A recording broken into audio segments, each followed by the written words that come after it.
Olá pessoal, como vocês estão enfrentando este momento de isolamento, momento de liberdade limitada, né? De reclusão e de incertezas, quanto o que virá pela frente, seja tanto nas questões pessoais, econômicas e de saúde pública.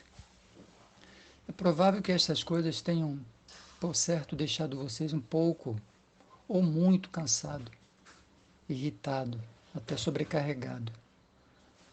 Eu gostaria, para a nossa reflexão, de utilizar um texto que trata de pessoas que viviam cansadas e sobrecarregadas, assim como nós hoje. Só que no caso delas, o cansaço era por outros motivos. Estou falando de pessoas que viviam na época de Jesus, especificamente do povo de Israel. Aquele povo, além de não usufruir de uma liberdade plena, por estar sob o domínio e opressão estatal de Roma, ainda lhe pesavam nos ombros três coisas que o inquietava em demasia. Três julgos que eu deixava como povo sobrecarregado. O primeiro era a obrigação de ter que pagar altos impostos, impostos estes que consumiam grande parte, dos seus já parcos recursos. O segundo era a obrigação em buscar, cumprir e seguir fielmente a Torá. Diziam até que aquelas pessoas que se esforçavam para cumprir essas leis diziam que elas estavam sob o jugo de Moisés. E o terceiro jugo, que era posto nos ombros daquelas pessoas, talvez fosse mais pesado e mais incômodo ainda que o segundo. Era o cumprimento fiel às interpretações da lei que eram feitas pelos rabinos.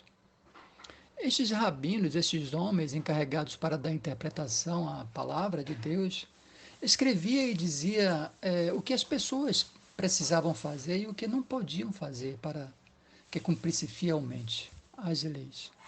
Eram muitas as leis e as obrigações, muitas. E por mais que as pessoas se esforçassem para cumpri-las sempre, se esbarravam em uma coisinha ou outra e não conseguiam, então, cumprir todas elas à risca. E por não conseguir cumprir as leis, não conseguiam agradar a Deus, não conseguiam ser aceitas por Ele. Era dessa forma que eles pensavam. Então, assim, permaneciam sempre, acreditavam, em débito com o divino. Estas situações geravam extrema fadiga, tanto física, mental, como espiritualmente, naquelas pessoas. Era desumano demais. Era tão desumano a busca do fiel cumprimento daquelas obrigações que o apóstolo Paulo, se dirigindo aos Gálatas, no capítulo 5, versículo 1, diz assim, ó, para a liberdade foi que Cristo nos libertou. Permanecei, meus irmãos, firmes e não submetais de novo ao jugo de escravidão. Dito isto, pessoal, eu gostaria agora de ler o texto da nossa reflexão, que está em Mateus 11, versículos 28 ao 30. Acompanhe. Versículo 28 diz assim: Vinde a mim, todos os que estáis cansados e sobrecarregados. Em algumas versões diz oprimidos, e eu vos aliviarei. Tomai sobre vós o meu jugo e aprendei de mim, que sou manso e humilde de coração, e achareis descanso para a vossa alma. Esse é o versículo 29, e o 30 encerra dizendo o seguinte: porque o meu jugo é suave e o meu fardo é leve. Antes de discorrermos sobre o texto, é necessário entender, então, o que significa a palavra jugo, que no texto aparece duas vezes. Jugo era uma peça de madeira que se colocava no pescoço de dois bois para que eles pudessem transportar as cargas, os fardos, e também para que eles não se chocassem durante o percurso. Existia também o jugo que o homem usava para ele mesmo transportar cargas, né, nas longas viagens que ele fazia a pé. Era uma madeira que ficava sobre os ombros, né, para equilibrar e, de certa forma, facilitar o transporte da carga. Seria algo como uma mochila que um montanhista carrega hoje, por exemplo, só que bem mais incômoda que uma mochila. E Jesus, ciente do sofrimento daquela gente, utiliza-se de uma metáfora e faz uma proposta para aquelas pessoas cansadas e oprimidas. A proposta era: vocês que estão cansados e sobrecarregados, venham a mim. Eu aliviarei vocês. Aliviar no sentido de reduzir o peso, de tornar mais leve, de desoprimir. É como se Jesus dissesse assim para eles: ó, a proposta que eu faço a vocês hoje é de uma substituição de julgos e fardos. Só que com detalhes que farão toda a diferença para vocês. O primeiro detalhe é que o meu jugo é suave, não é duro e rígido, como o de vocês. É brando, macio, não machuca o seu corpo já sofrido. E o segundo detalhe é que o meu fardo, diferentemente do de vocês, é leve.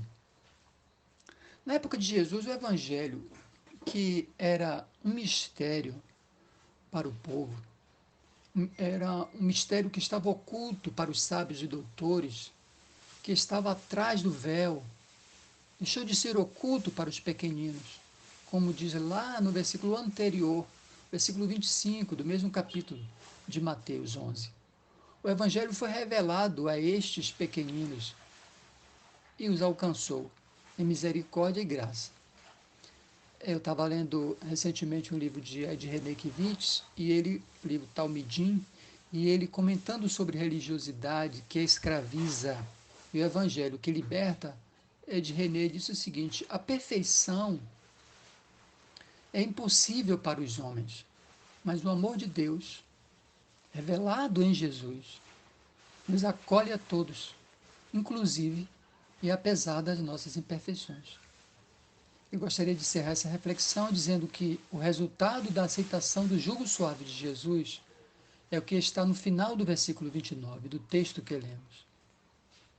E achareis descanso para as vossas almas.